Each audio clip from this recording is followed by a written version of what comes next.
basketball hero around here is treated like a god. I mean, I'll never find out what he could really do. I don't want this to be the high point of his life. I've seen them, the real sad ones. They sit around the rest of their lives talking about the glory days when they were 17 years old.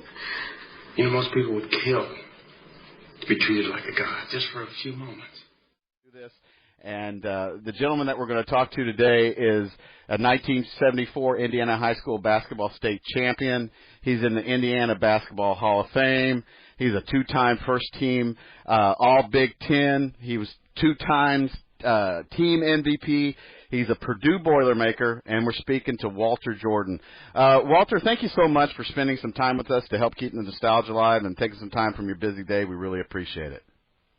Well, thanks, Billy. I tell you, you are amazing. We really appreciate all you do to promote Indiana basketball and just to bring back the memories. Some of the guys you've interviewed, I've had a chance to listen in. You do a tremendous job, and you're promoting our kids and our future and really letting kids know what they've missed, because we always say that something very, very special about Indiana basketball. We just set ourselves apart from everybody else in the world. So really appreciate you doing this. It's an honor to be on with you. Well, thank you for the kind words. Walter, tell us a little bit about where you were where were you born and raised, your family, and who introduced you to the game of basketball? Wow, that's a long story. I was born in Perry County, Alabama. We moved north to Detroit, Michigan when I was about 3 years old, and then from there my dad found job and found work in Indiana, where a lot of his relatives, siblings had moved to, so we moved to Fort Wayne, Indiana. I was blessed to grow up in Fort Wayne, went to Hannah Elementary, Fairfield Middle School, and Northrop High School, and ended up playing my whole athletic career in the state of Indiana at Purdue University from there. So it's been a blessing. My three older brothers really introduced me to the game. I was blessed to be one of 7 boys and 10 kids, so I had 3 sisters, and my 3 older brothers, were basketball enthusiasts who loved to play basketball, 5-on-5, all of them played. And my one brother, Charles, he went to Indiana University. He's about 4 years older than me, and he was one of the first walk-on players ever to walk on and play for Bobby Knight. Wow. So Fort Wayne Northrop was a pretty new high school once you got to Indiana, wasn't it? Yes, in fact, when I grew up in Indiana, but busing came in '71. That's when they started the nationwide busing deal, and everybody went to Fort Wayne Central, all my other siblings, and being the 7th child, now the busing started, and we didn't like it. It was a lot of racial divide going on all around the country because of the busing issue that we had, and so we literally drove past 10, 15 schools en route to get into Northrop High School to play, and not being ignorant and not knowing what was going on in the world at that time. I was just a young sophomore, because back in the day, high school was from your sophomore year to your senior year, not the 9th grade year to your senior year. So as a sophomore, we went out to Northrop High School. That's when our high school career started. And we had a lot of the same racial problems that most high schools had at that time. But the bottom line was, thanks God to sports, from our track team, our cross country team, our football team, some of those older schoolmates of mine who were just tremendous winners. They brought that winning attitude. Sports brought the entire school together, the student body together. Those guys that I ended up fighting with, we ended up loving each other as being brothers, and we're brothers for life. We talk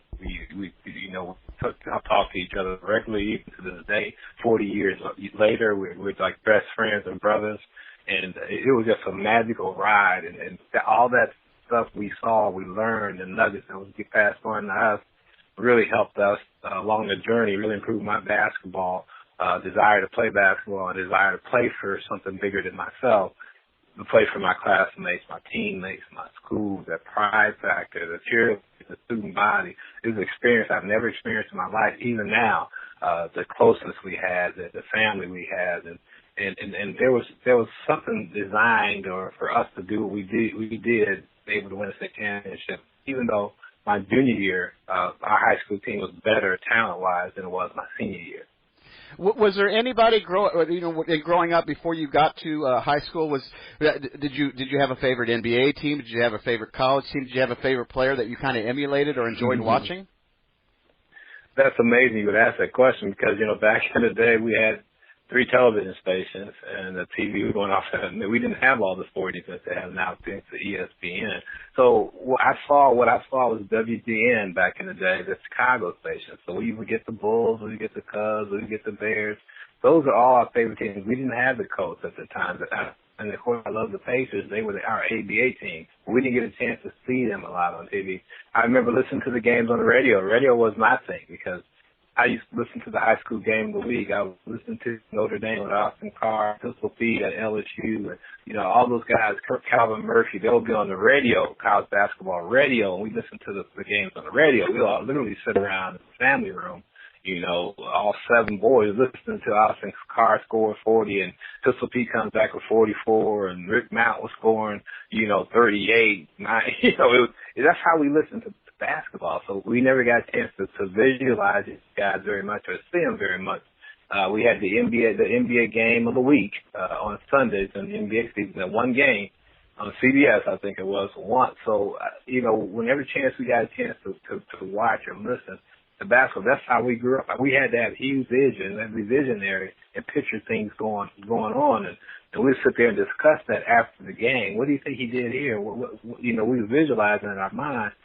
When the announcers were saying he catch the ball on the wing, 15-foot out, 12-foot jump shot, we had to visualize that. So that's how I remember growing up with basketball, even the high school games. I remember crying after a high school basketball game when Fort Wayne Central, which the schools my brothers went to, crying after they lost the game on the radio. I remember crying in the 8th and 9th grade when they got beat. And that's when it started to become a passion of mine. There wasn't AAU like there is today. I mean, how did you guys? Was there a particular park that you guys would go and play, or a gym that you guys would play in? And were the teammates that were on your '74 state championship team were those the ones that you would play with?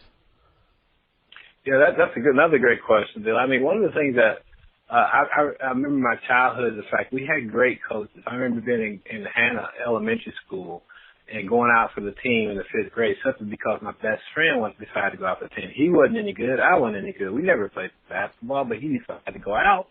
So in Indiana, at this time, you got to know it's maybe 20 degrees. And so we go out for the basketball team. He gets cut. I get cut in the layup line. That's how bad I was. And we laugh about today because he's now a pastor of a church here in Atlanta. But we laugh about today because he's my best childhood friend. Instead of me going home when I got cut, I actually waited out in the cold 5 or 10 minutes until he came out the gym, and he said, "What made you think I was going to get cut?" I said, "You weren't any good either, and I was just as good as you are, so I figured you'd get the cut too, the next layup." And so we laugh about that to this day. But yeah, that's what happened. I had great, even though I got cut, that coach definitely kept encouraging me and said, "Don't quit. You just got to work. You got to get better. You got to do this. You're going to be pretty tall." Then I went to Fairfield Middle School. I had great coaches, A.C. Eldridge or Jim Grinnell. Those guys, A.C. Eldridge went on to become one of the winningest coaches in Indiana high school basketball. He later came on to Northrop after I left there. Had just amazing teams, won a lot of regionals, number 1 ranked teams, one of the Great Marion teams. He did an amazing job. He's one of my mentors. And so I had great coaches. And I got to Northrop, of course, Bob Billy. But yeah, we played at every park. I mean, I can't think of a park or a gym or we didn't have gyms back then, so we had to play in a park. Every park you can think of, we played. I remember literally playing basketball. My older brothers, they had a passion for it too. We would just get in. We never had to worry about if anybody was at the court. We had a ball, and it was 7 boys, so we had enough to play. So we could always, we didn't have to worry about anybody at the court. So we played at places like the Reservoir Park, a place called Fire Station, with the fire station built a nice outdoor basketball court. We played at McCulloch Center. We played at Jennings Center. We played at Bass Park, Bowser Park, Show Park. I mean, you name it, we were playing it. And we were going from park to park a lot of times in the summertime because, as long as it wasn't dark, we were good. We'd get up in the morning. That's what we were going to do. We were going to go play basketball. We didn't have the technology today, and these kids got going. And we didn't play AU basketball. We didn't know anything about AU basketball. These kids today, they don't want to go work on their individual skills. We go play one-on-one tournaments with our family. And I played against my 3 older brothers who really were really good basketball players. They all could do something different, and they used to beat my butt. So that's what we did, and it didn't matter. It was never too hot. It was never too cold. In Indiana, I remember shoveling out the snow in the wintertime. That's what we do in Indiana. People look at us like we're crazy. I'm sure you hear the stories all the time. Where we get out there, it's just what we did. We gloves on, we would play. But that's what we did in Indiana in basketball. And that's what we did growing up in my childhood. That was a fun time today. It's one of my most favorite memories of going in those parks and again with your teammates, your future teammates, in your family, and just playing a 3-on-3 and 5-on-5 basketball. Walter, you said that the year before you guys won the state championship in 1974 that you felt that was a better team than the team that won the state in 74. Tell us a little bit about that season and why do you feel that way? We had just amazing talent. I was a junior, Mike Goff was another Indiana All-Star, went on to Murray State and finished 13th leading scorer in the country his senior year, and people forget about how good Mike was. Mike was I call him a 20-20 guy. He's a guy that can give you 20 points and 20 boards every night. That's just who he was. And when you go play, you play with guys like that, and we grew up together, grade school, middle school, high school, and together. We played together every year. James Wimley also grew up in my neighborhood. He was the other starting forward who could just really rebound the basketball. Tom Madden, who was like a brother of me, he was like a point guard who was just unbelievable. Everybody knew their role, but those were the guys that was coming back my senior year. We had lost 9 seniors my junior year. There was 9 seniors on that team, and I got to start. I'll never forget it. You might know this name. We were playing against South End Adams. South End Adams, my sophomore year, they had played Fort Wayne North, and South End Adams was very, very good. They went to the Final Four. Then Herman and Helicopter, some other guys. But Jimmy Webb was like an unbelievable player going to Cincinnati. He had scored 40 points on our varsity when I was a sophomore playing JV. And then we had just got beaten by Fort Wayne Northside in our second game my junior year. And they played really well. It was a great team. So we were playing South End Adams, and coach comes. By the way, first game my junior year, I actually played like 2 minutes, and I probably had 6 points. And the bottom line was we were going to play Jimmy Webb, and so I wouldn't figure anybody's game plan. So coach comes in the locker room and he says, anybody here who's going to want to guard Jimmy Webb, they're coming to our home court. They're ranked like number 2 or 3 in the state. And they said, anybody wants to guard him. So I rushed and raised my hand thinking everybody wanted to raise their hand. But I looked around, I was the only one that had my hand up. and so I didn't know if that was a good thing, a smart thing or not, but I had my hand up. I didn't care. I just wanted to play. I figured if I'm playing against my older brothers who's pretty damn good, I'm not going to be afraid of this guy. So long story short, Jimmy Webb comes in, and they're like top 3 or 4 teams in the state, and they're really good. And they come and we play up our home. He scored 40 the year before. He scores 28 this game. I scored 16 points, and we win the game. So now all of a sudden, now I'm a defensive stopper. All of a sudden, now I'm guarding all the top scorers on every team, regardless of position.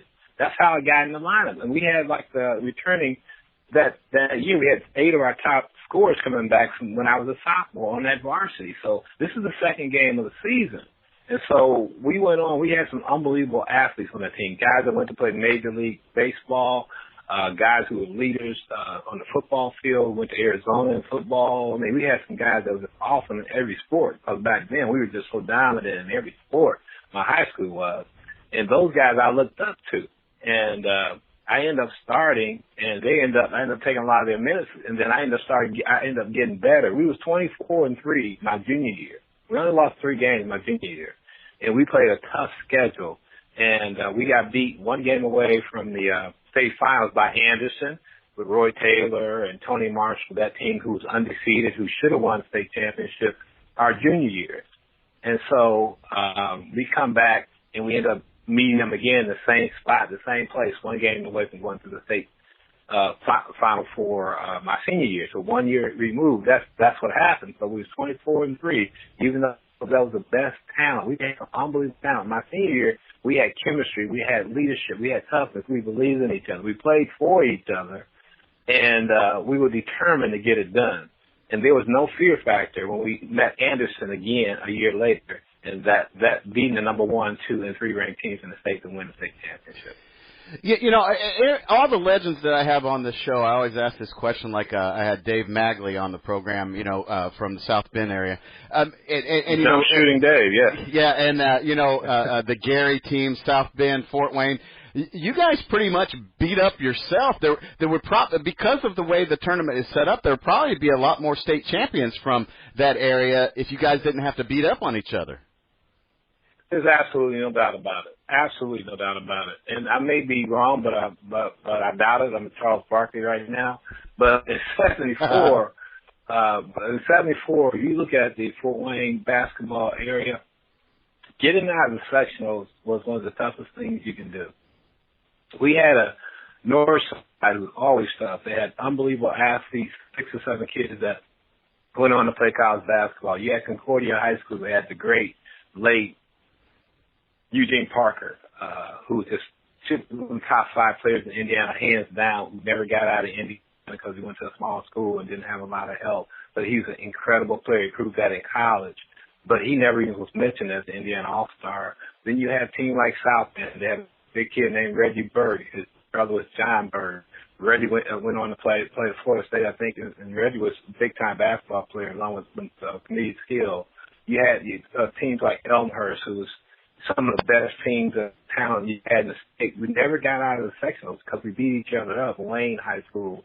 We had schools that just beat each other up every year. The biggest thing we wanted to do was get out of the sectionals. We didn't get a chance to play like a Christmas tournament like these guys play now. When they have the SC tournament in Fort Wayne, the holiday tournament, all the schools play against each other.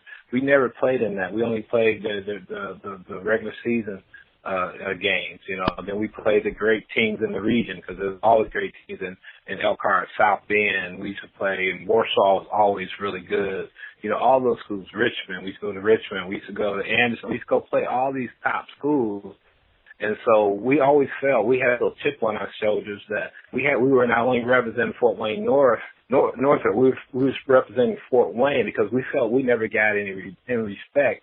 Anything north of Marion never really got the respect or due that it deserved. We just felt that way.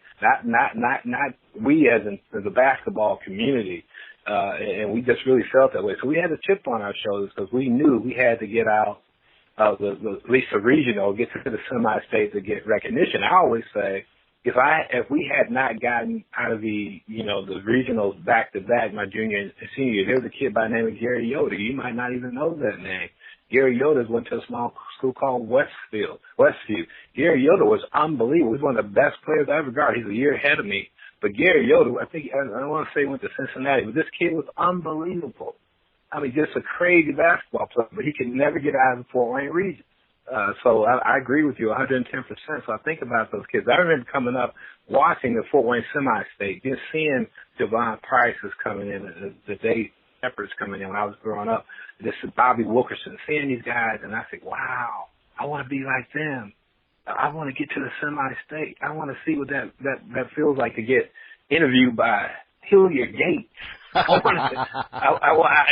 Hilliard was my man. That was my dream because you had done something great. If you got interviewed by Hilliard Gates, if Mr. Gates interviewed you, that means you done something great.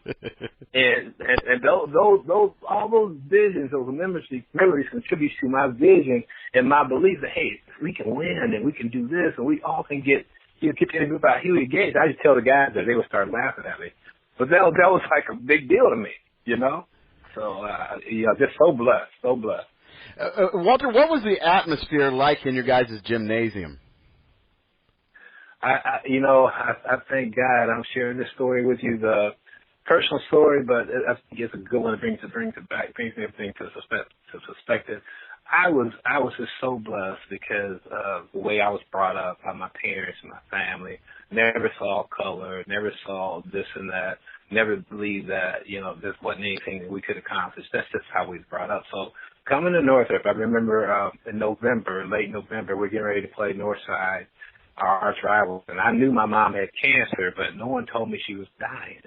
And I remember a week before that game, my mom passed, and around Thanksgiving time, and my school, my team, everybody would come to my house. I didn't go to practice. I didn't go to school. After practice, all my teammates would come over. All cheerleaders would come over. Classmates would come over. Didn't matter what color they were. They would come over and just show up. I mean, in droves. Cars are parked a block away in the heart of the inner city. And you got white kids and black kids and blue kids and brown. It didn't really matter. They were there. Teachers would come see me, 3 or 4 times during that week. We were going to play our arch rivals, and I'm thinking I'm not going to be able to play. We buried my mom on Thursday. The game's on Friday. So this is the start of my senior year. So this everyone will know that, like I tell people all the time, that wasn't me that senior year. That was my mom. That was God. All those prayers she had prayed. This is what was going on, and I didn't understand it until years later. But that first game in Northside, I remember it Thursday night, and at the funeral and the wake, and then all my classmates come over. My brothers get together with me and say, Mom would want you to play. He said, your teammates is there for you to play. They've been there for you. You need to go out there and play for Mom. And so, your classmates. So I prayed about it. Didn't know if I'd be able to do it, but I got to the gym. I'll never forget. We're playing at my home court, and we seat, I don't know, anywhere 6,000 people in Northrop. And so the JV was playing, and I'll never forget it. I walk in. There's no way I could walk to the locker room without walking through the fans. So I get in the gym. I walk in the locker room. I have my bag with me, and literally people start standing up cheering. And it wasn't just Northrop High School people. It was Northside High School people. You got to remember, I was not a star player in my junior year. I was a role player.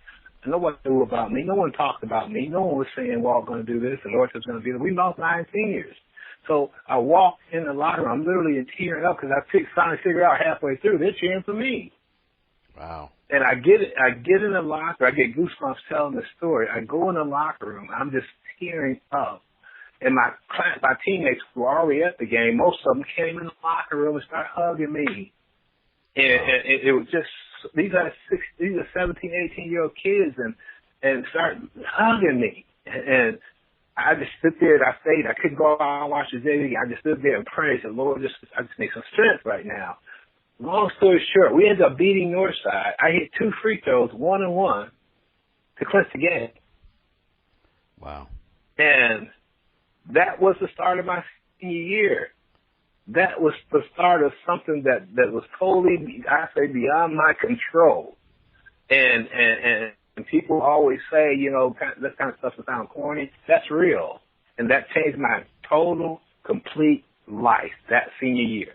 What happened, it was just amazing. And I sit back and think all the time. I just say, thank you, Lord. That's all I can say. I thank you, Lord.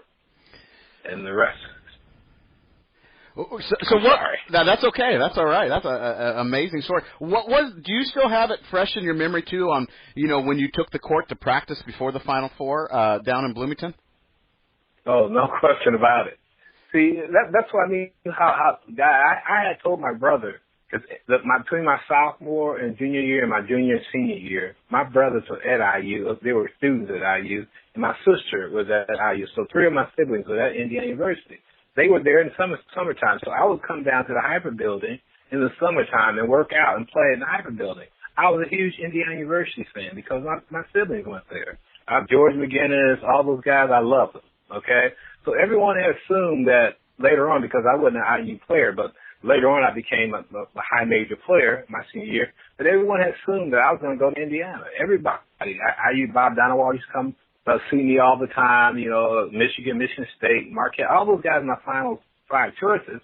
But when I was at Bloomington, I used to tell people, I said, March 23rd, 1974, I said, we'll be here playing for the state championship. My brother said, get out of here. You guys lost 9 seniors. You guys suck. You guys are not going to do anything. And they were trying to motivate me, And I said, okay, we're going to prove you. I said, we'll be here. I knew the date. I had went on and found out the date, time, we're going to be here in Bloomington. I told my sister, get ready, tell your friends we're going to be there. And so all year, things just start falling. I started getting my teammates to believe in it. We used to talk about it all the time. What's that date, Walt? What's that date, Walt? What's that date? And they started to say, March 23rd, we're going to be in Bloomington.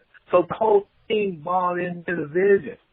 We bought into the vision. So I remember that very, very well. I remember going to Anderson. We were in our bus. We had to sign and set rallies and all that stuff. Then we take the bus around 69 heading to Bloomington. And guess what? An Anderson State Trooper stops our bus to give us a speeding ticket.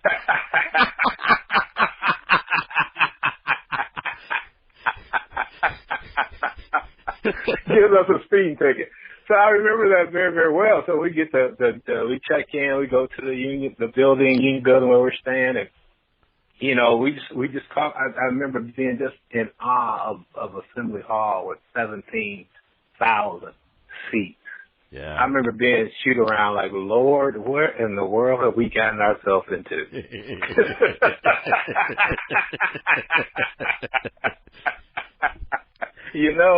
And it was just such, and we had no pressure on us because Lafayette Jeff was very, very good. They were expected to beat us. Jeffersonville with Wayne Walls, who was just, in my opinion, the best high school player that wasn't 74, even though Bird was in that class. At that time, I felt that Wayne Walls was the best player in Indiana. I just felt that way. Later on, we know what happened. But I just felt strongly that there's no pressure on us because everybody just can't believe we're here. We just beat Anderson, number 1 ranked team, undefeated 2 years in a row, and now they're saying, "Oh, we're done." And we just felt really good. We just felt liked our chances. And so I remember that first day, just being there to walk around and shoot around in Assembly Hall, and just feeling really confident and relaxed, and knowing we're going to have some fun, and they're going to have to beat us because we're not going to beat ourselves. And that was our feeling. Walter, do you still remember today what your feelings were, or what you were focused on, or what you were thinking of when that buzzer went off, and you had won the title? The first thing I thought about was my mom. The very first thing when that ball was in my hand, and I just thought about my mom. I said, "Thank you, Mom." I said, "Thank you, Mom." I just felt her presence the entire year. Everything I went through, and even today, I still feel her presence so clear. So, all those hours and hours of praying on her knees every night out loud and not getting up till she mentioned all 10 of her kids. And I remember the prayer she prayed, and I would hear and listen to her. And the last words I heard her say in her hospital bed, and I didn't know she was dying. My dad would take me up after practice, and we stopped by the hospital. And I walked out the room so they could say goodbye, and I could hear my mom say to my dad, "That boy gonna be a pro. That boy gonna be a pro." Wow. And that's the last words I heard my mom say. So I think about my mom, all my journeys in basketball especially. And so the first thing I thought about her, I said, "Mom, this is for you. This is for you, Mom." I remember saying that to myself. And then we just celebrated with the guys that I love. Man, I love my teammates. I love, even to this day, we had something so special. We have something so special. It's hard to explain. We cannot see each other, talk to each other. I think that comes with every experience of winning a championship. That's the thing I always tell kids, that winning is a process. Once you got the combination to winning, you know how to win in any aspect of your life if you choose to apply the same principles. And that's what I feel really good about, because I think all of us are winners, not only on the court but off the court. And you'll find that, I believe, with the great Indiana University basketball teams who won national championships, with all the great Indiana high school teams who blessed to win state championships. I think you'll find a special bond that a lot of people can really understand, or it's hard to explain unless you've been on those teams. Walter, who first recruited you, and why did you choose Purdue? Wow, that's a tough question. Very few people know this answer, but I'm going to give it to you to be transparent. My junior year, I had one offer. That was Edinburgh State, and that was because of a guy by the name of J. Webb Horton, who from Fort Wayne. He's an alumni, and he helps out with recruiting there. And he saw something in me early in my junior year. He saw something in me that he said, this kid's going to be special. And I remember him saying that to me, and then he calls school. He drives me down to Edinburgh State one weekend. I drove down to Edinburgh State with him and visited Edinburgh State because I didn't know if I'd get another scholarship offer. And then Gardner Webb came in at the middle of my junior year. And then coming back my senior year, I had a lot of inquiries, a lot of calls, and nothing really concrete. We had 37 points in Marion, a mid-season game. Marion always tough to play in Marion. They broadcast their games, and I go in Marion and we beat them. Mike Muss has 28. I had 37 points. Then the next week, my phone starts blowing up. I just start blowing up. You know, I was a huge Marquette fan at the time. I was a huge Notre Dame fan at the time. I loved Gary Brokaw. I loved Notre Dame. And Indiana, you know, was you know, my siblings were there, and I was a huge Indiana fan. So long story short, after we started to go in the state run, and the whole entire state run from the sectional to the regional to the semi-state, things were done differently back then. And then the state finals, I just played. I was improving. I was getting better by the week. And my confidence was growing by the week, and I was becoming a different player. I was just really growing into myself. My body was finally, my game was finally catching up with my body, and I started to, you know, I was 6'5" playing guard, and, you know, bringing the ball up and doing things that, you know, my body started to develop. And then all of a sudden, I went on that 4-week run where I was just basically unconscious. And the bigger the game, the better it seemed like I played. And I always pride myself on playing best in the big games. I always got up for the big games. Even in college, I always tried to pride myself of showing up for the big game. That was important to me. And so I love playing in the big games. So that was what was happening to me as I kept getting better. We played in Assembly Hall, and, you know, 17,000 people. I think every college in the country had somebody there to watch Dwayne Walls, to watch, you know, Glosson Twins or whoever else was playing. They were there. They wanted to watch these guys. And so and we were just blessed. I just played really well, that Final Four weekend. And then literally when I got back to school, we didn't have school on Monday because the mayor canceled school, because for the whole entire city, they canceled school for the entire city because we won state.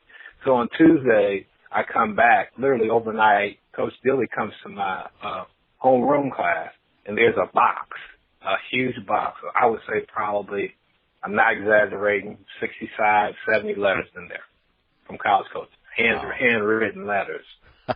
Handwritten letters. The next day, Bob Dunawall, Coach Orr, from Michigan, Bob Dunawall, Coach Orr, and guy, Flynn, I think his name's Flynn, he's from Michigan State, okay?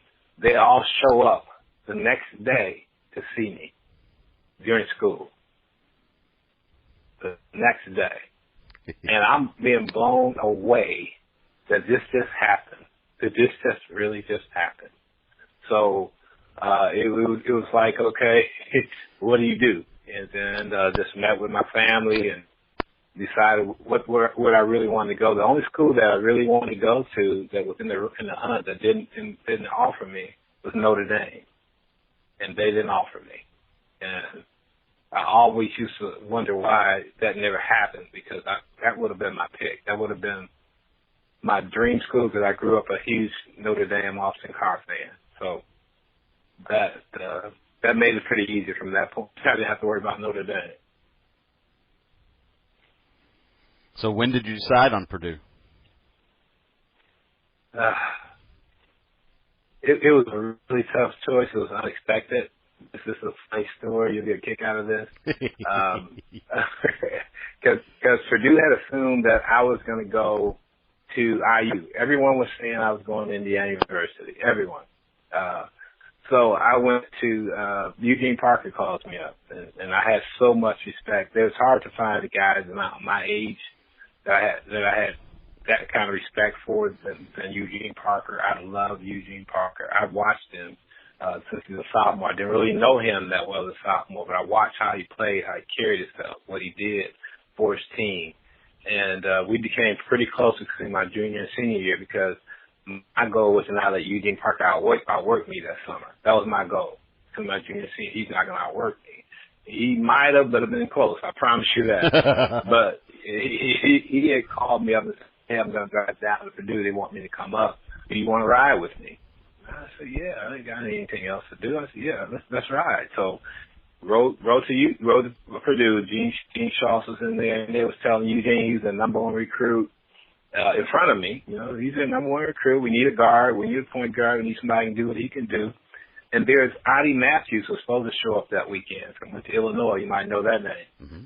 He was supposed to show up to be there, but he didn't show up. So a couple times in our conversation, when I was in dinner, hung out, Coach Schaus accidentally called me Adi Matthews. Okay? So it didn't start off too good, right?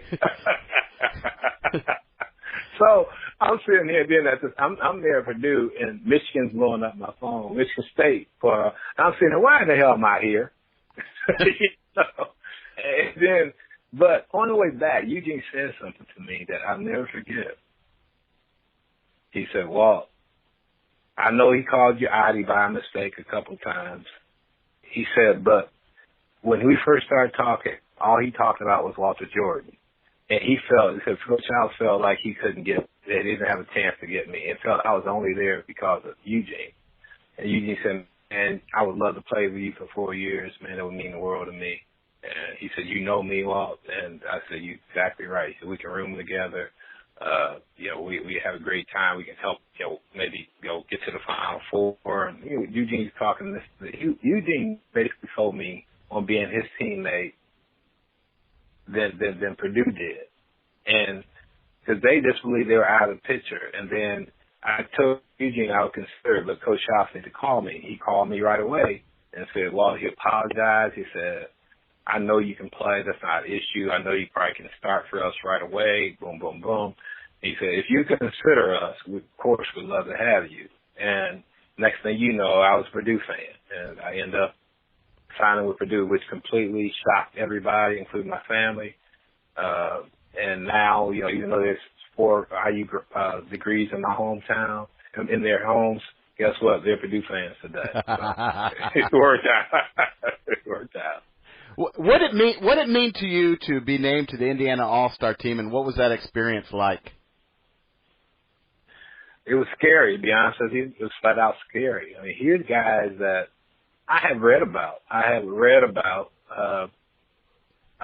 My whole high school career. These guys, they were not late bloomers. They were not guys that, showed up on the radar the last, half a year or last year of their senior year. These are guys like Wayne Walls, Larry Bird, Roy Taylor, Tony Marshall, the shooter from Southport, Jim Crevis, going to Texas.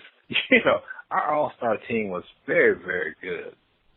Steve Collier going to Cincinnati. I mean, these are guys that I read about, Mr. Basketball, Coach Mr. Basketball. And I remember having a conversation with my brother and one of my childhood coaches, Tony Hollins, and we were working out. And they got on me and they said, "Don't go down there being intimidated and timid. You can play with anybody in the country right now." He said, 8 or 9 months ago, no. He said, "But today you can." And so I remember going down there thinking about that. And my brother said, "Don't go down there and embarrass us by being scared. You can play."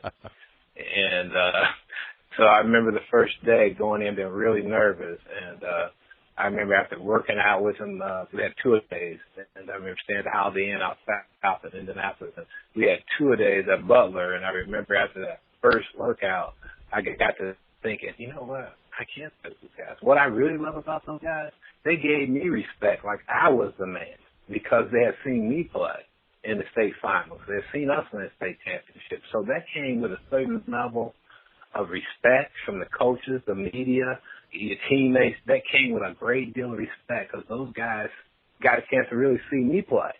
And so after that first workout, the second workout, I was in the what they call the blue jerseys, which the coach was saying would be the starting lineup. If they had to start today, I was in the blue jerseys, and Larry Bird wasn't. So I was like, what the hell? But we know the end of that story. But the bottom line was, The bottom line was, you can't take yourself too serious. You got to be humble and you got to work. And you all got to prove yourself. And that's something I learned the hard way. Respect everybody but fear no one. And I think I had a great series with Russia. We played Russians. We played Indiana, played Kentucky twice. So, we had a great team. Wayne Radford was my roommate. And I remember that experience like yesterday. And Wayne and I are very close to this day. And even though he was going to Indiana, he was disappointed that I couldn't go on to Indiana. But, we just got a special bond and respect for each other. All those guys in '74. I'm so thankful that I was able to reconnect with Roy and Tony. Roy Taylor, rest in peace, bless his heart and soul. But, we were able to connect later on in our lives. I remember having a reunion in Indianapolis, the '74 reunion, and Roy was there, and that's when he told me he had cancer. And then Tony had shared with me his life stories, the challenges and stuff he'd been through. The respect that we had, the Wayne Walls and stuff that we respect, we told those stories and those lies as people do, as kids do. And it was just so good. I thank God that in Roy's later stages in life that we became very, very close. And I was able to share with him and hopefully grow with him and be there for him as well as Tony. So those are memories, man, that are priceless. You can't put a price tag on them, and I'm so thankful for that little orange brown thing that we all been blessed to share and grow in. So once you get to Purdue, was that the first year that freshmen were eligible to play? That when you got there? Yes, I think I'm pretty sure it was. Thinking about my freshman year, and I remember. Thinking, hey, a few months ago I was playing in Assembly Hall, winning the state championship. A few months later, we're playing in Assembly Hall again, our first Big Ten game in January against the number one ranked team in the state the nation who were going to be undefeated. We're playing against them with Scott May and Buckner and Wilkerson and Benson and Green and Laskowski and, everybody. We're playing against them, and we got snot-nosed freshmen, Eugene Parker, Wayne Walls, and myself out there trying to compete. I'm starting that game as a freshman at Assembly Hall, and they beat us by 40, okay? And it was like a different world. I said, God, who would have dreamt that, 6 months later, I'm in Assembly Hall playing against the best team in college basketball after winning Indiana High School State. I'm on national TV playing against these guys. So it's just amazing, the things you learn, the life lessons you learn, and how life is. And I think about those lessons a lot, and then here's the thing that gets me. We end up playing them again, of course, the second time. We're still young, and we shoot 60% from the field at Mackey. We probably had 3 or 4 turnovers, and we played probably the best game we played all year, and we still lose by a point. Okay. That's how good that team was, because we couldn't play any better and still lose by a point. But the lessons learned in those few months period of time was huge, and we end up. Scott May used to say, and Quinn used to say that we hate playing you guys because we knew it was going to be a war after that. Because even the next year when they came back, they were undefeated. They beat us twice again, but both by a score of 4 points, a total of 4 points. So. That's what we can do, They say there's, the perception is that Purdue and Indiana don't get along, but it looks like there was a lot of respect between the players from Purdue and Indiana during this time period. Well, that's always been the case. We're just too close. We followed each other. We played against each other, played with each other in a lot of cases, in all-star games. Derby Dan, all the Dapper Dan, all these other All-Star games you play against these guys, you know them, and yeah, you have respect for them. How can I not like Wayne Radford, or Ray Tolbert, or Landon Turner, who are like my brothers? How could I not love those guys? So yeah, we Kent Benson. But here's the deal. We love each other. We respect each other. That's what makes the rivalry so special. When we step on the floor, we want to kick each other's butt more than anything in the world. Let's not get that twisted. That's never gonna change. It don't really matter. It's like, okay, let's go. There's war. And but at the end of the day, the respect factor is there, and that's what makes it fun. I love Coach Knight, but I wanted to kick his butt every time I saw him. Because I know he was talking about me wanting to kick my butt, Walter, where was your favorite place to play in the Big Ten besides Mackey?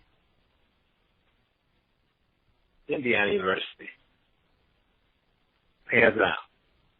I love Assembly Hall. I love playing in Assembly Hall. I got up for IU games. Just a different feeling. And I think I would play them anywhere. Because I just love playing against Indiana. It's just a different feel. And I think they would say the same thing. Mackey's a great place to play. I love it.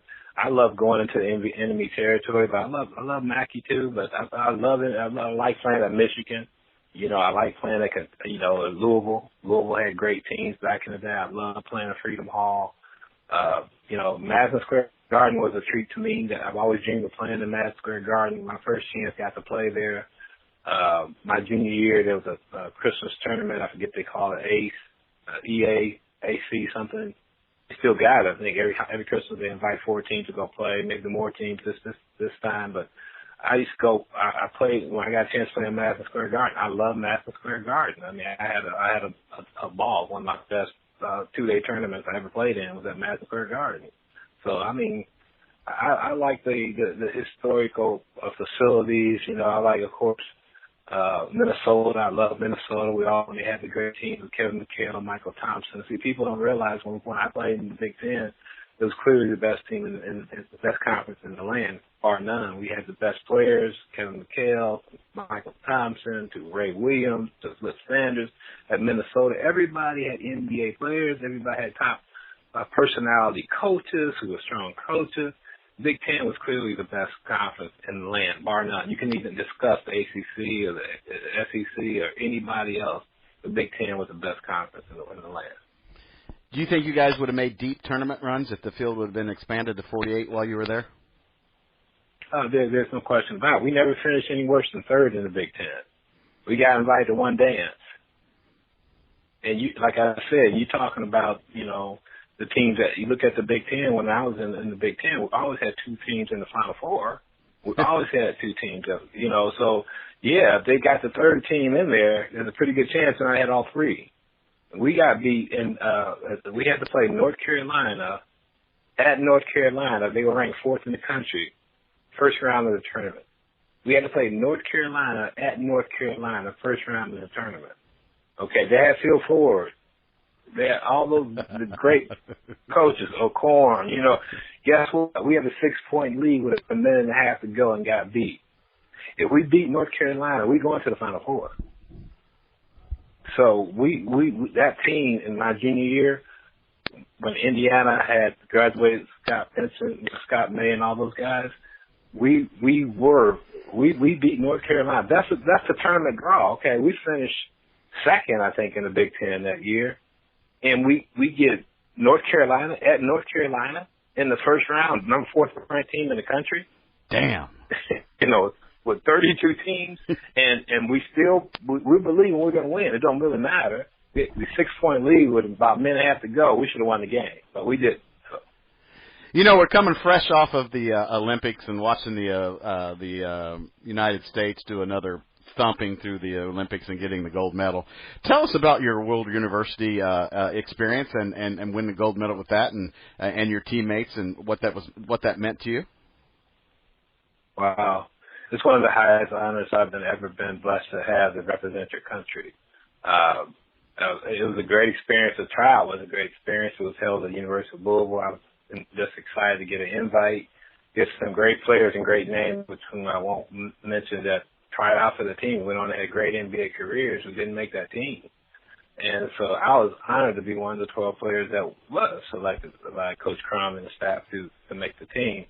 So that was in itself was a great honor. And being able to not really understand how big that was, because when we flew over there out of New York, the whole plane was full of U.S. athletes from all different sports. And you get to meet some of these unbelievable. One of my dearest friends, who became my dearest friend, was Ann Meyer, we ended up marrying Drysdale from the professional baseball world. But Ann Meyer, her brother was Dave Meyer. Ann and I became really close on this Sofia, Bulgaria, for the 3 weeks we were there. But being able to practice at the University of Louisville and, and get to meet and room with Phil Hubbard, who was at Michigan, and Larry Bird and Cindy Moncrief, and Darrell Griffin, all those guys, Kent Calvin, you had all these guys, Dave Rovazine. You had some guys there who really had passion for basketball, who was great people. And of course we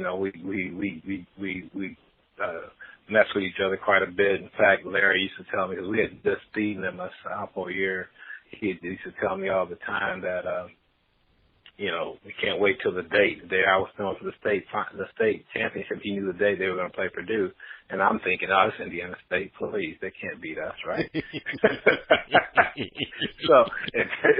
So we were riding each other all the time because we knew we'd play each other. We were going to play Louisville. We were going to play Field twice. So we would ride each other all summer. And so that was a lot of fun, just a lot of fun. And I was telling our Purdue guys when we played Indiana State, you guys got to get ready. We had just played Louisville. We had just played Alabama. Both of them was ranked top 10. We had just beaten them both. They had West Cox, Louisville had some great players, and we had just beaten them. And so now we got to go to Terre Haute, who this is their biggest game on their schedule at the time. No one knew who Indiana State was. So Larry had those guys so fired up, man, that was just, we couldn't even, Eugene Park, now you couldn't even go out and do a pregame interview that they wanted to do before the broadcast, because they had basically had every seat, every fan in the seat. They were loud, too loud, we were left to the interview. And so I went back to the locker room and said, we got to get ready to play, guys. This is crazy. And they played their butt off. I mean, they wanted it, and we coming in a little bit cocky, thinking we were better than we were. We just, we were ranked, we were ready to be ranked top 10 team. We just beat Louisville, and, and they kicked our butt. And, but, those are the kind of things you remember a lot. And so playing on the World University game team, it was really good. It was a great experience. It was an experience I'll never forget. I remember the fight against Cuba, where we literally had a fight. We had a 10-minute fight where we couldn't find a security guard or officer. Before that, you'll see them everywhere. But this particular time, it seemed like somebody paid them to go out, and get out of the court. So we were at the end of our bench, and these guys, big and strong and athletic, running at us and just throwing punches and chairs and everything. It was amazing. It's amazing. A couple of our kids got hurt. James Bailey from Rutgers got cut. Had to get some treatment. And it was really dangerous. I mean, you had the only option you had was to fight back. And luckily, it didn't end up worse than that. And we went on to use it as a motivational tool, because Russia was really good at the time, and beating Russia was a big deal. Remember, Russia used to come over and beat some of the U.S. college teams strong in the preseason games. They were really good.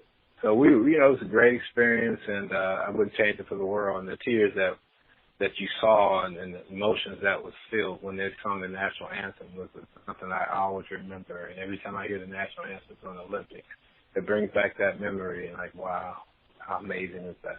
So, good stuff. So Walter, you're toward the end of your career at being a Boilermaker. What were your thoughts on the draft? What did you what were you thinking your path was going to be after playing at Purdue, and give us a run through on how that path worked out? It's amazing. It's truly amazing. I never wanted to play basketball for money because they wasn't making any money. It was just the love of the game. It was for the love of the game. It's like I wanted to play against the best. I wanted to be in the NBA. Remember, I kept hearing that voice in the back of my head, that boy's going to be a pro. That boy's going to be a pro. I had some unfinished business. And so when I came to my junior year, in all honesty, was my best year in college. That was my best year. That was when I was at my all-time best. I probably should have went hardship that senior year because I had the opportunity. I was ranked top 6 small forwards in the country. But I wanted to win. Like I said, it wasn't about the money. I wanted to win. My brothers kept saying, well, stay around, get your degree, stay your 4 years. And, it wasn't a big deal to me. It really wasn't. But I wanted to come back and play with my team. They had the second year playing with Joe Barry Carroll and that crew, and we had a good nucleus coming back, and I felt really strong that we can do really well. Had some solid freshmen coming in to help our depth. And so I just felt really good coming back my senior year. And after the World University games that summer, I was a little wore out. As soon as I got back, I had to go to class. I had to get back and go to class the very next week, and I was wore out, really, seriously. So we had to start preseason conditioning, and I needed a break. Coach gave me a break. A couple of weeks I took a break off, and my body just needed it. My mind needed it. And then so the season started really quick for me mentally, and I thought every game my goal was to give it 110% no matter what. And I think I played hard every game. I can never say I took a game off. I really feel good about that. I tell kids don't have any regrets. Go hard, play as hard as you possibly can. Play for your team, play for your family, play for everybody, your school. And so that's what I tried to do my senior year. I really tried to focus on that. Things didn't work out the way we wanted to work out as far as advancing and finishing strong. At one point my senior year, I was leading the Big Ten in scoring. At one point we were top 1 or 2 in the conference, and we lost some games we should not have lost. And that really took the wind out of our sails. We didn't know that Coach House was thinking about retiring, and so that has been going on all year, which we didn't know. And so if we known that, it might have been a motivational factor, but we didn't know. And so we got beat our last game at Illinois. That took the steam out of everything. And so I really feel bad about the way that last couple of weeks went. But I felt like I had a pretty decent senior year. I felt like I had high goals that I really didn't reach for whatever reason, and they're mostly team goals. I was all Big Ten, first team, this and that, but MVP, captain, all that. But I didn't feel like that was the senior year that I needed to have. So I took a lot of that on myself, on my own shoulders. And then, for whatever reason, there was a word out that said I had tendonitis, I had bad knees. That word got out to the pro people. Instead of me going first round, which I was projected to go even the day of the draft, that didn't happen. So, and a lot of people was blaming that on Coach, and a lot of people was blaming it on why would they say that? He never missed practice. He never missed a game. I just had tendonitis, which is a growing pain, which is going to go away. But that's the kind of stuff that happened, and so I was never bitter about that. I was more disappointed myself. So I know then, and what people don't know, after I left Purdue, I went out and played in something. I got drafted by the Nets, and I was the last player cut by the Nets. I didn't have a guaranteed contract, but I had a great preseason. I shot 60% from the field. I played behind the great Bernard King. I had my first check. They gave me a deposit to get my apartment before we left to go play Detroit, our first NBA game. And what happened was my family's all driving up. Then the day before, there was a nice little article in the New York Times saying that Kevin Lockheed was the coach, that I reminded him of Bobby Dandridge, who's a pretty good player, that I was going to have a great career, and I was going to have a great role on this team. So the day later, I get called to the office. We're getting ready to go to Detroit, and said they had to let me go because of the financial situation. They couldn't afford to keep me and another guy at the time because they had just, got sued for the Knicks for the invasion of territory. Something happened, and they couldn't afford to pay Phil Jackson, who they had to take, who had a guaranteed contract, and pay him and pay me at the same time. So I had to go because Phil Jackson was coming in. Not because I couldn't play, not because I didn't supposed to be on the team. So that took a lot of wind. I disappeared for 4 days. I had to let my family know I was okay, just to get my head together. And then that took a lot out of me. Then I went to play in a league called the Western Basketball Scholarship, which was a tremendous league. It was a higher class than even the D League. It was a 1-year deal. A lot of the great players played in that league, and great coaches, Bill Musselman being one of them. And Bill was at Minnesota, and Bill got the job out there. He left Minnesota to coach out there. So I played in that league for a year. At the end of that year, my rookie year, I made all rookie team. I was first team, and not all rookie, but all league. And long story short, I had a great first year.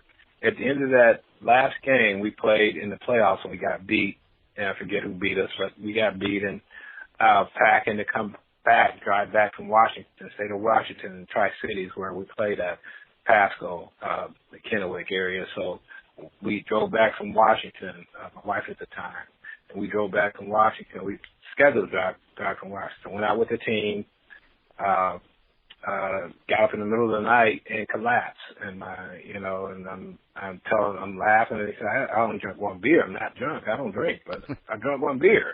So, but turned the lights on. My knees had swollen twice the size. My ankle had swollen 3 times the size, both of them. And didn't know what the hell was going on. So long story short, 5 specialists later, they found I had something called arthritis, or literally for 3 or 4 months. And after that, I had to literally crawl to the bathroom. I couldn't walk at all, and didn't know what was going on. I used to pray about it. The specialist finally found out what that was about. And then at the time, I just wanted to walk. And so, but I kept hearing my mom's voice saying, that boy's going to be a pro. That boy's going to be a pro. And Lord grant me ability to heal and to come back stronger and better than ever. And here's the neat story. Bill Musselman calls me, and he says to me, he said, Walt, I'm going to sign with the Cleveland Cavaliers tomorrow. I'm going to be the new head coach. He says, I recruited you at Minnesota. He said, I played against you for 4 years. I played against you in the WBA.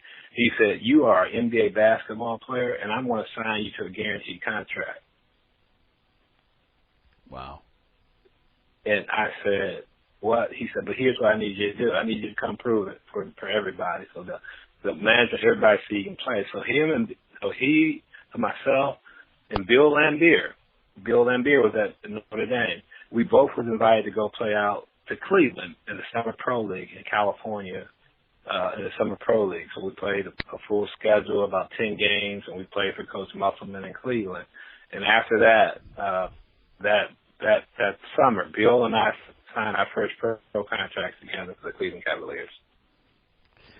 You know, growing up, the ugliest uniforms were the Tampa Bay Buccaneers and the Cleveland Cavaliers, and I was a fan of the Buccaneers, and then they changed their logo and everything like that. And the Cavaliers, there was just something about them. I don't know why I was drawn to it, but do you still have one of those unis hanging up anywhere in your office or house? I knew you were going to say that, Bill. You're not right, man. You're not right. You know you're not right. You're wrong for that. No, you know I'm right. So wrong. You know I'm right. You're 110% right. I'm not claiming that I have it, though, Bill. I'm not claiming that I have it. I'm not going to claim it. So what was too funny. What was the NBA experience like now that you look back on it? It was amazing. I mean, I'm a fan of old school basketball. I mean, I like the talent of some of the kids today. But one of the things I always say is that even if you watch the European kids play and then coaching AAU run that huge AAU organizations that I do now, and getting kids late and growing up in Indiana, the kids don't know how to play. They can do all the drills. They can jump out the gym. You put them on to do the 18 dribble, step back drill, between your legs, behind your back, and all that. They can do all that. But when they get in the game, they do not know how to play without the ball in their hands. They do not know how to read defenses. They do not know how to play team defense. That's why Europeans are able to compete with us on an international level. It's just their basketball IQs are so high. Not that they're the NBA wins on talent, because as you know, they should have got beaten twice this year. Yep. And playing in Spain and playing in Italy like I've been blessed to do, I knew that early on. I used to come back and tell guys that these kids can play. Don't think because I'm over here these kids can't play. They can play. They know how to play. But growing up in Indiana and having the great coaches that we've had and how we grew up in Indiana is different from growing up in the South. They don't have a lot of teachers teaching basketball, teaching them how to play. That's what I love about Indiana. You should love about Indiana high school basketball is the small schools can beat the bigger schools. The sectional upsets that these have, they feel talked about when there's only one state championship. I miss that. The fact that you can have those major upsets that makes the whole town forever. And I remember going to some of those towns, seeing how they closed down on Friday, Saturday nights to go support the kids and how the kids played and, how the kids play. And that's why we don't see that now. It's about, okay, we'll go get the 5 or 10 best players and we'll beat you. So it's a little different attitude. So the NBA at that time, I felt that they had a lot of that. They had guys that knew how to play, had guys that knew how to play, and they had depth. They had guys on the bench that knew how to play. That's what made some of those guys such great basketball players. They knew how to play. It wasn't that they were most athletic or jumped the highest or any of that stuff or look good in warm-ups. Those guys knew how to play. It makes all the difference in the world. Walter, what's the mindset when, you've had so much success in the game of basketball and it's time to hang up your sneakers? How hard is that or was that? That's another great question. I always said that when I got to be 30 years old, I was done playing basketball. Mainly because when I would come home to work out and just to go at the park to play or go to the Y to play, you had guys there that you've grown up with who, especially in my hometown, and I'm not being negative, but it's the truth, and anybody who grew up in my hometown would tell you that you got guys there who's never really great when it needs to be great or worked out when it needs to be great or focused when they need to be focused, but all of a sudden when they got to be 30 years old, they wanted to get focused. They wanted to get stronger. They wanted to, prove themselves or their manhood by playing basketball or taking it seriously when your focus needs to be somewhere else at the time. So they would take the fun out of you going to have just a normal workout and just compete. They would take the fun out of the game. And and the focus needs to be on something else. I knew that there was other things that God had planned for me to do, and I knew that I could do other things. There was never a time in my life where I just felt like I needed basketball. I did it for the fun, the enjoyment, the love, the relationships that I had for people, and not even for name recognition.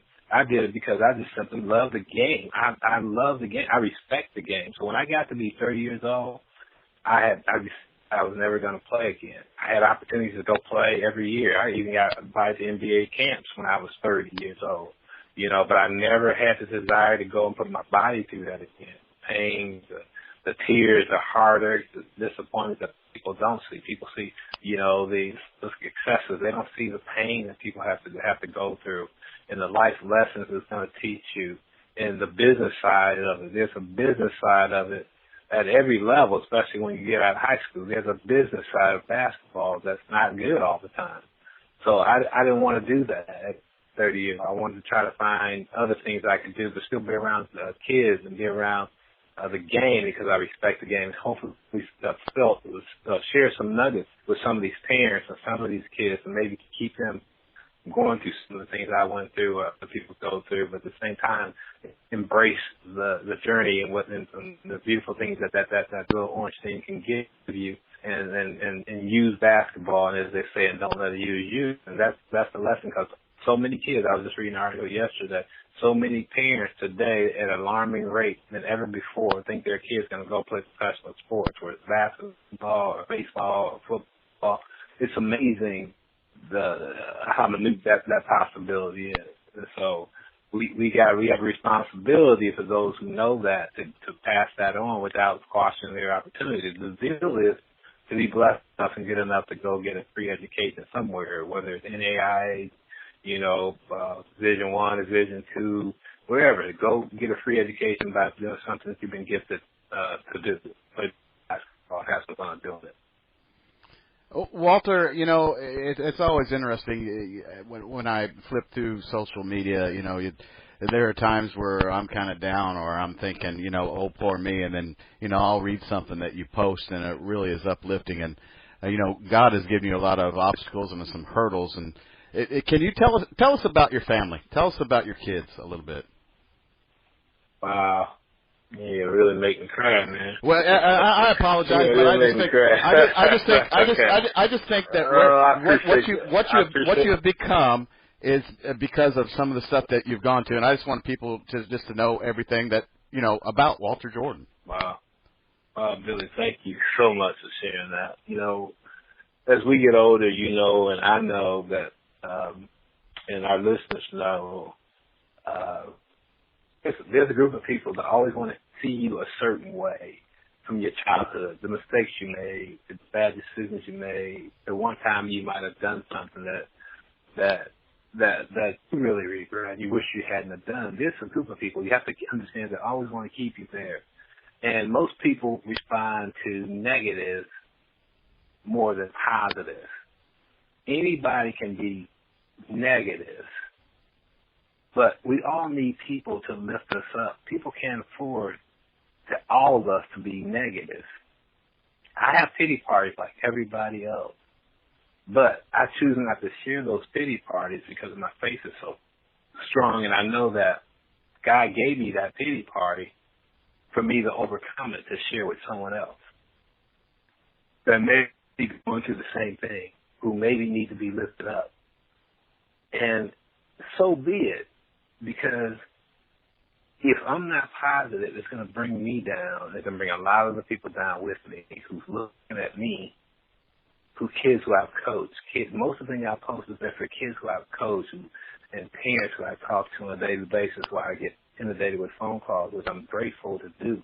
When my phone stops ringing, when someone needs me, I'm in trouble. That means I'm not doing my job. I'm not being responsible. I'm not giving back. I'm not touching anybody. But I love it when parents call me and they got questions. Maybe not the challenge, but I'm blessed because I can relate to any of them, because most of the times we've been through it. At 60 years old, you've probably been through it. You probably got a little wisdom. You probably got a little, you know, in life we all have to struggle. And anyone who don't been any struggle, they haven't lived. So we have to be able to share that too. We are so crazy about all the negative crap that's going on now with social media and the political tone of the world and what's going on. It's just not right. It's not right. I don't care if you're elephant or a donkey or blue or you're black. You know, it's right or wrong. It's either right or wrong. If you're demeaning people, or if you're looking down on people, if you're thinking you're better than other people, if you're not being truthful, a lie is a lie. You know, you can take a duck to eagle school, but you know, at the end of the day, he's still going to be a duck. So we have to understand that it's all about growth. It's all about growth. It's not trying to be better than anybody. If you can lift somebody up just a little bit. And my goal is to get better, just a little bit better every day in every aspect of my life. I want to be a better wife, a better husband to my wife. I want to be a better father. I want to be a better brother. I want to be a better friend. I want to be a better coach. I want to be a better person because I still got work to do. God ain't finished with me yet. So I just think it's important that if you know, don't sit here and demean anyone. I'm not going to demean anyone. You know, if anyone calls me and says anything negative about someone else, I'm going to tell them. I'll make sure that Charles knows that you have a problem with him so you guys can talk. And I guarantee you that person who's bringing you that garbage is going to back up and say, no, man, that's not what I need. I didn't need to say that. Because they're cowards. And if I have a problem with anybody, any adult that I respect, I'm going to pick up the phone and try to fix it. I'm not going to get into that. And I just think we all need to do better, including me, and the message has to change. I have to change my message because when people talk about, I hate LeBron, I hate Steph, I hate, well, why? Do you know him? You know, he sucks. He sucks because of basketball? What, you know, I mean, really? Seriously? And we as adults, that's the kind of messages we're sending our kids. And then we wonder why they have disputes and challenges, and they feel free to say and be negative to their classmates and their teammates and judge other people. That's not our job. Why are we doing that crap? And so when I see that kind of stuff, it bothers me, and I have to say what comes across my heart. If it comes across my heart, I'm gonna say it, and I don't care about, you know, what someone thinks, because that really matters at the end of the day anyway. What someone thinks about you, you just have to be honest with yourself. So that's my philosophy, and I'm glad you got something out of it, and I hope, you know, a few people do, because I read positive posts all the time with uplifts me, and that's one thing I love about social media too. So I appreciate you sharing that with us, Billy. It means a lot to me. Thanks. No problem. What does Walter Jordan still watch basketball? Does he still enjoy the game? Is Walter Jordan retired? What does Walter Jordan do in his free time? I'm probably busier today than I've ever been in my life. It's just been a blessing to be this busy.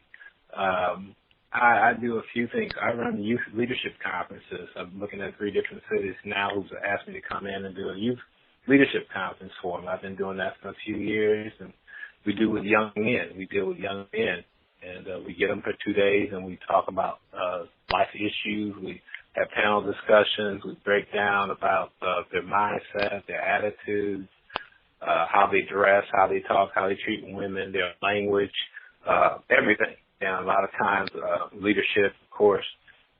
And then, I'm also involved in, working out a lot of kids. I run a youth program called Team Impact. We have 160 kids last summer. It's an AAU program, if you will.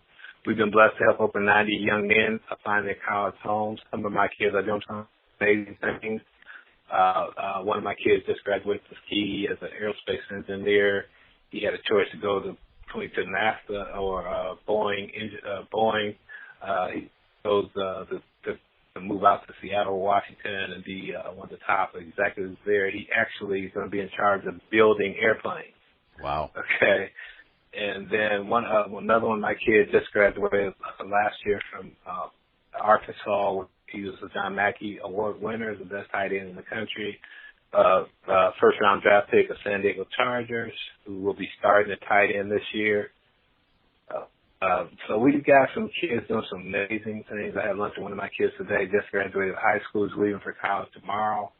Another one of my kids, Anthony Jennings, he was a starting quarterback for LSU, who graduated from LSU, lost his starting position last year, but he's transferring to another D1 school, I forget the name of the school in Louisiana, but he will be starting the Ragins, whoever they are. He's talking about a pretty good football program. He's a starting quarterback there. He's a graduate student now, and just got a text from him probably 5 minutes before you called. Well, he just got named the starting quarterback. He's a great kid. He's got a chance to play in the league, but he's going to get his master's degree this year. Wow. And so, I mean, those are the things I love. Those are my trophies, as I call them. And it just makes you feel good to see God's using me to hopefully get it. A lot of these kids don't even have, dads in their life or male role models in their lives. So those are the kind of things that I do. And I'm in the business of health and wellness business with my wife.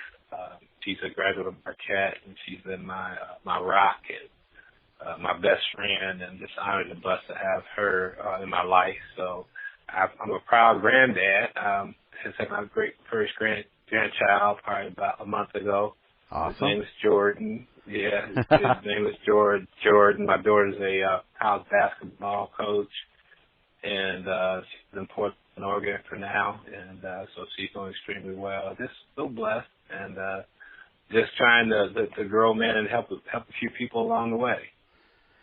Walter, just to make it fair, the San Diego Chargers uniforms are pretty ugly, too. I still like the Chargers uniform. Man, it's just a lightning bolt. Walter, is there any place? Can people help you do what you do? Is there some place where they can go and read what you do, or is there any way that anybody can donate? Is there a place that they can go to? I just really appreciate you asking some right on questions today. We started our first Ask a Friend GoFundMe campaign. One of my assistants thought about this. We just started it last week, and we haven't even let it out yet, but we will be doing it in the next couple of days. Ask a Friend campaign. For the first time, we've got people that I've individually reached out to that I know they would help, and they've already helped. And so we haven't let it out to social media yet or anything like that, but I'm trying to figure out the best way to get that link to people. So if anybody's interested in helping any of our kids, because this is the first time we've done it in 25 plus years that I've been doing our youth leadership. There's 25 families I help try to reach out to the business community from economic disadvantaged families, mostly single moms who need our assistance, have multiple children, but they always want to participate in our program. So every summer, I try to help 25 of those families. And so if anybody interested in donating or helping, please email me at walterjordan34, walterjordan34@gmail.com. I will get you the information. I will get you the link. We would truly appreciate anything you can give. It's never too little or never too much, but our kids need so much, and anything you give, trust me, we'll truly appreciate it, and it'll make a big difference to these kids in our program. I certainly would appreciate it. Thanks for asking, Billy. Appreciate that. No problem. Walter Jordan, with all the negativity that's going on in the world, this was an amazing and uplifting program, and I'm sure everyone will enjoy this once we put it out. Thank you so much for your time. Bill, keep doing what you're doing, brother. We so much need it, and I so much appreciate your effort. I know this is a lot of work, and people might look at this and say it's not, but I know the work you put into it. I can see your passion all over the place, and we truly do appreciate you, man. And I mean that from the bottom of my heart. Thanks for having me on. I appreciate it. Thank you so much.